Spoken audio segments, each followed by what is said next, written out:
এই নাস্তাটা দেখুন যে দেখতে কতটা সুন্দর আর খেতেও কিন্তু ততটা মজার। আসসালামু আলাইকুম সবাইকে।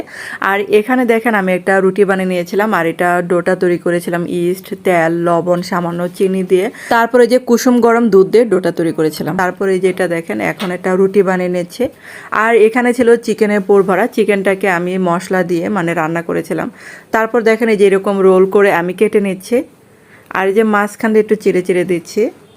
আর এটার মাঝখান দিয়ে একটু কেটে দিতে হবে। তারপরে যে ডিজাইনের জন্য আমি একটু গাজর ছিল, গাজর দিয়ে দিলাম।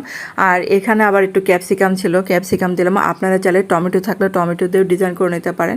আর এখন এই যে প্যানের মধ্যে অল্প পরিমাণে তেল দিয়ে নিয়েছিলাম। তারপর চুলার আঁচটা লোতে রেখে আমি এগুলাকে আমি রান্না করে নেব। তারপর দেখেন এখানে যে কিছুটা চিজ দিয়ে দিলাম এটার উপরে।